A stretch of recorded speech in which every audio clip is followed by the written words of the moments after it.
Sa pumili na Nourish Yourself, ito ang inyong reading.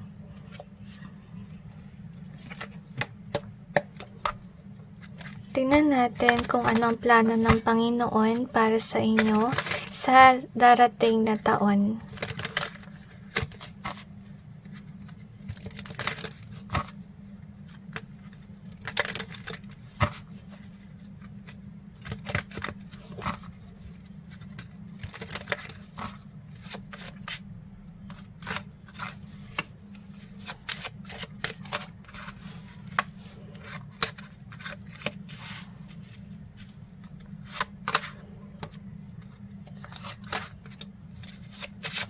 Nasense ko yung kanta ng Meteor Garden.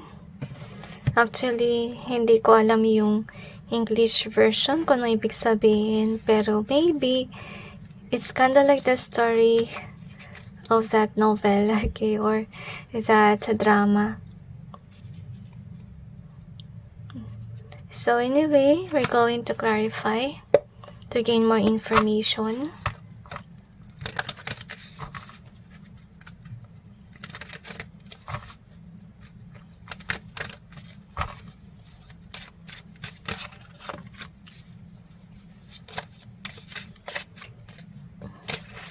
Na-sense ko away bate. Pero, I feel natatakot ka rin na mawala itong tao na to sa inyong buhay.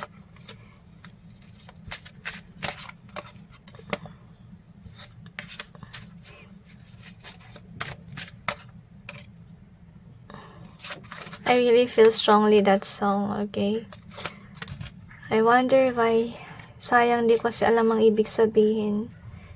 Search na lang yung Meteor Garden, tapos yun yata yung nag-start sa ni, yung title.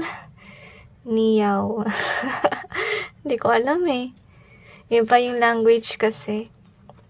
So anyway, ito yung iyong cards. So we have this daydream and cherished.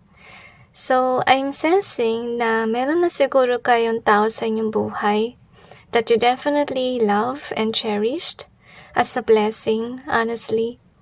So with a daydream, so maybe, I'm not sure why, pero nafe-feel ko kasi iba siguro sa inyo ay single. At siguro nag-wish kayo for a person that you will cherish. But some of you can be already involved in a relationship. So you have to inspire and illness. So I'm sensing na kung sino man yung tao for you, this is somebody that definitely inspires you. Siguro before you meet this person, you are definitely sick. Some of you are thin, payat, okay? May mga nangyaring ganun na kapag napansin ng mga tao na let's say, nakakalaman yung payat dati, ibig sabihin na masaya yung taong yun. At swak siya with a person kung sakali man involved siya sa relationship. So, I feel na ito yung nangyayari sa inyo na before you are definitely sick, you feel weak, okay? And you will meet someone who will inspire you to love yourself. At saka, someone that will take good care of you. So, plano ng Diyos na bigyan ka ng pagkakataon na makadama ng true love. Kasi may idea ka kung ano yung parang true love. Okay? Parang pangarap mo, as you can see here. So, we have this one. So, siguro sa ngayon, you are definitely focusing on money making. As you can see, maybe you encounter people in the past na hadlang sa pag-save mo ng money. Marahil you involve with people na materialistic, mga jowa mo dati, ganyan. Madalas drain yung pera mo dahil sa kanila. So, I'm sensing that some of you could be already in this way na single ka and you're balanced with regards sa money. Parang napansin mo na mas okay na walang jowa, mayaman naman. At wala nagde-drain ng money, okay? So far, yung kulang ay love life. Some of you already have it. Okay, so I feel na if ever you already have a lover, parang ito yung pinapakita ng Panginoon na plano for you. Okay? So, if your lover mo swak sa kung ano man ang sinabi dito, then good for you.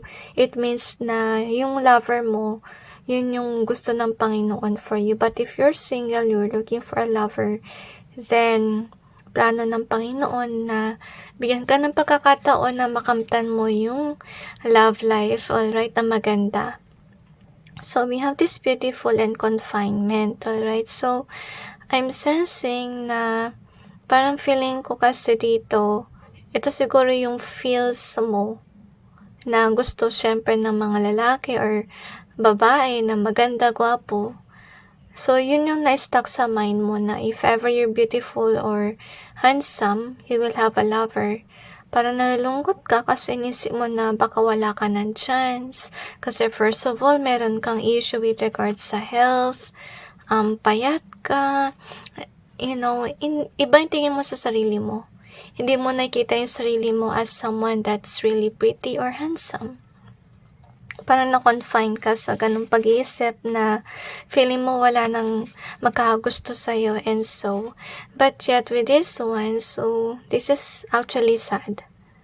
Kasi pinapakita sa cards na marahil may nag-curse sa'yo. That's the reason why you feel strange.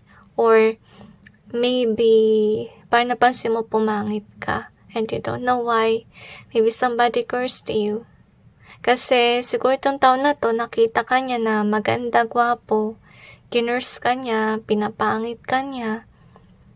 So, yun yung nangyari. Parang nawala yung spark mo before. So, payo ko lang sa inyo guys na mag-pray kayo lagi sa Panginoon natin. Okay?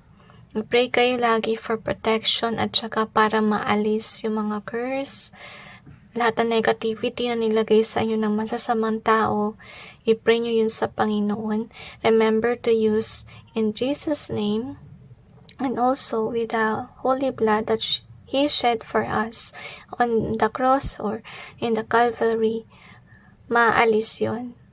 Tuwing na-attack ka minsan ng evil spirits, yun din yung i-pray mo na yung pangalan ng Panginoon. Pray ka sa mahal natin Panginoon, si Jesus. Nandiyan na siya lagi. Okay? And He's willing to protect us. Whenever you do it, napapansin mo na aalis yung negativity na nilalagay sa inyo. So, anyway, we have this grateful and robbery. So, if ever you already have a lover na ganito yung quality sa mabuti sa inyo, mag-ingat kayo kasi baka may tao na gustong kumuha ng inyong lover kasi napapansin nila na minamahal ka ng lover na yan. Nainggit sila. That can be some of them. Nainggit dahil inisip nila dahil sa maganda ka or gwapo na yung lover mo nakadikit sa'yo. So, they do the best that they can to destroy your love life. If ever you found that person, kasi pinipilit nila magka-third party, as you can see. But yet, the good news here is that yung tao mo, if ever you already have a lover, this lover of yours is focused on you, kasi yun yung plano ng Panginoon for you, that you will feel loved by this person. Okay? At I feel nakadepende pa rin sa inyong tao. If ever this person will fall in the trap of this third-party situation, so i-pray nyo sa Panginoon na i-protect niya yung relationship nyo. At I feel na if ever you are single, the right person for you is definitely the one that is focused on what they currently have. But yet, syempre, hindi nawawala yung tukso. Really depends na lang talaga sa tao kung they will fall or not, alright? So, definitely, yung plano ng Panginoon for you is for you to find the person. And we have nourished yourself. So, kung sino man yung right guy or right girl for you, this person will definitely teach you to nourish yourself or to love yourself even more. Kasi siguro napansin din niya, mababa yung tingin mo sa sarili mo with regards to this one. Maybe you don't have that self-love now kasi iba yung tingin mo sa sarili mo. But yet, this person will actually show you who you really are as a person. which is nice. Maganda yung kanyang vibe. Hindi ko na-feel yung negativity sa kanya, honestly speaking. And remember na yung right person sa'yo, hindi kanya bibigyan ng stress sa inyong buhay. Siguro iba sa inyo na-stress na sa love connection, sa may third party situations, and so on. But yet, I feel na yung right person, hindi yun gagawin. Okay? Because this person will definitely love you for who you are sa person. Pero, yun nga, it's their choice if ever they will fall into the trap or not. Okay, so, let's see kung ano pa. So, we have this charm. It's in either way. We also have the addict. We got this treasure. Oh, this is nice, guys. Kasi, yung lover na yun, ito siguro yung tao na, yan, nagkagusto sa inyo. Even if you think to yourself na nawala na yung charm mo kasi neither way siya, but that this person definitely see your charm, the right person for you, and this person definitely will be addicted to you, as you can see, and this person will treat you as a treasure, which is nice. So we have the moon in either way, and we have the hope. So, anyway, yung isang dapat na maging cautious kayo, guys, if ever that lover of yours ay may nililihim, kasi we have the moon in either way, okay? Ibig sabihin lang nun, if ever this person fall into the trap, there will be secrets, okay? But yet, kung hindi naman siya nag-fall sa trap, then there is hope in your connection.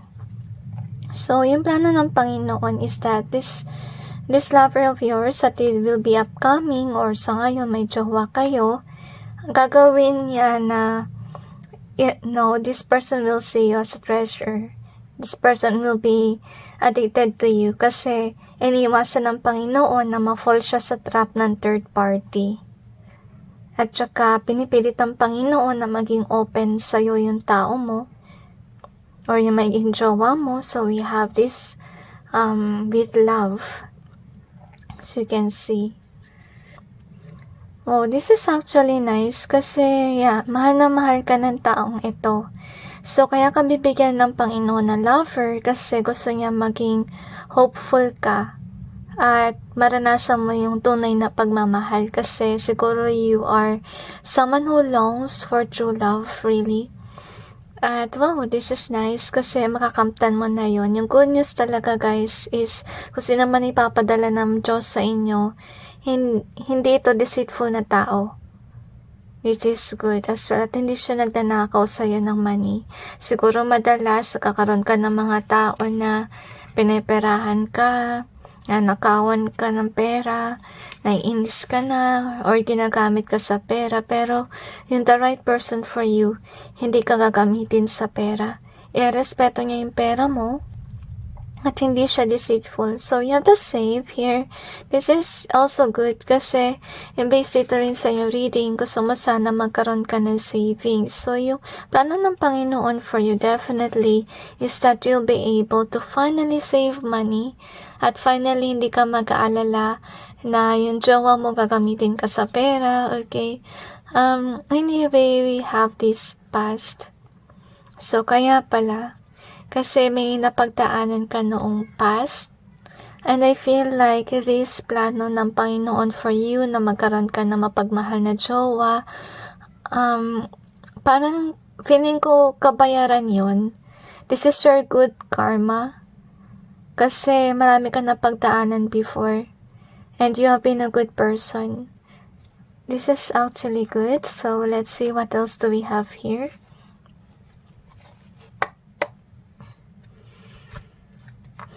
Assess ka na naman yung kantang yun. Meteor Garden. Hindi ko naman alam ang ibig sabihin. Pero, based naman sa yung reading, parang malabo eh. Parang malabo sa story ng Meteor Garden. Maybe it's just a song na nag-resonate. Okay? Or maybe this is with regards sa love life. Siguro ni Barbie Sue or ni Jerry Yan. I'm not quite sure guys. Hindi ako actually updated with regards sa love story ng mga celebrities, honestly.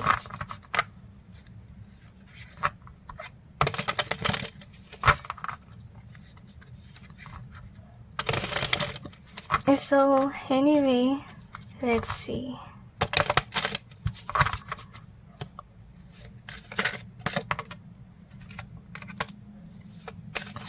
Lagi ka may issue sa money. I kinda like see na it's a past energy. Na-feel ko rin may betrayal before, in the past. This is nice. I feel like you're somebody who's good with regards sa money. Pero sumasakit ang throat ko. Let's see why. So, you are definitely good with money at madalas kung magka-jowa ka, nanakawan ka. Or lagi ka nag-i-issue sa money kasi maybe you do have past lovers na perang habol sa inyo, nagpapabili ng kung ano-ano sa'yo, and so on dahil doon nade-drain ka. So, sa ngayon, if ever you're single as of this time, nakatingin ka lang sa, let's say, sa career, sa future, at masaya ka even if you're single, if ever you're single. But if ever you do have a lover already, you're definitely happy with your lover that you have here. Kasi kung sino man si lover mo, na talagang gusto ng Panginoon for you, hindi siya nagbibigay ng stress sa'yo. So definitely may mga tao na jealous, as you can see here. Parang pinipigilan ka nila na magkaroon ng magandang buhay, magkaroon ng balanced life. Siguro sila'y nagmanifest na magkaroon ka dati ng mga masasamang tao na after lang sila sa money and so on. Kasi nakita ko sa inyong reading laging issue sa money, which is not really good. So, honestly, mag-ingat ka talaga sa mga tao na may jealousy issue, sa mga tao may crab mentality issue na rin. Kasi sila nagbibigay ng negativity and toxic manifestations. Maybe sila din yung mga tao nagbibigay sa'yo ng maling tao, marahil bigla na lang susulpot na hindi mo akalain na ganun. So, mag-ingat ka sa mga ganyang bagay. So, mas mainam guys, na if ever you're definitely afraid to love again, magbigin ka muna as friend with a person rather than, agad kayong magjowa.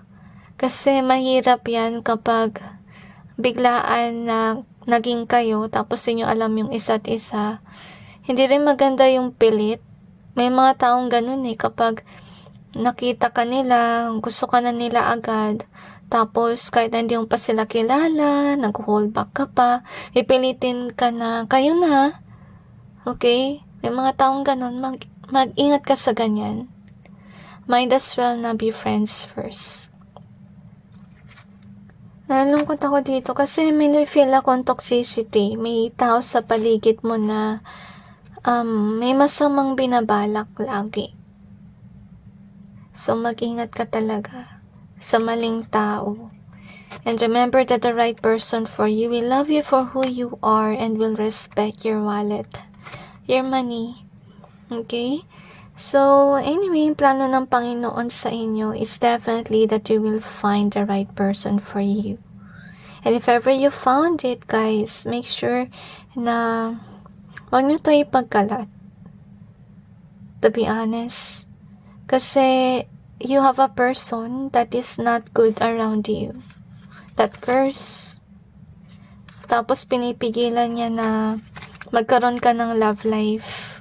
Siguro isa silang grupo ng mga tao na masama. Mag-ingat ka sa ganyan. Lalong-lalo na sa social media, sa Facebook, minsan na-add natin kahit hindi natin ka-close. Maraming friends, pero sa totoo lang, wala ka naman friend doon. Or can be may friends ka, pero konti lang, sabay yung friend list mo doon sa Facebook, ang dami. Sa inyong reality, mag-ingat kayo next time kung sino i-add nyo sa social media, kasi kung dumami yan, mahirap nang isort kung sino talaga yung tunay mong friend sa hindi. Okay, so marahil ganyan yung nangyari. So, now that you are aware, na may hindi magandang tao sa inyong buhay, wag kayong masyadong mag-post sa inyong buhay. Honestly. Kasi, meron tao sa inyong circle or kaya sa social media na ganito yung ginagawa, nagka-curse, nag-i-ilwish sa inyo, nagpapadala ng tao sa inyo na nagamitin ka sa pera or so forth. So, ingat lang guys, okay? So, anyway, that's it with regards sa inyong reading. Maganda yung plano ng Diyos sa inyo. Pagbibigyan ka na magkaroon ng magandang love life, maranasan mo naman. Okay, congratulations na rin kasi isa to sa good karma ng binigay sa inyo ng Panginoon dahil sa mga napagdaanan nyo na rin and for maintaining to be a good person despite of all. So, Merry Christmas to every one of you and Happy New Year!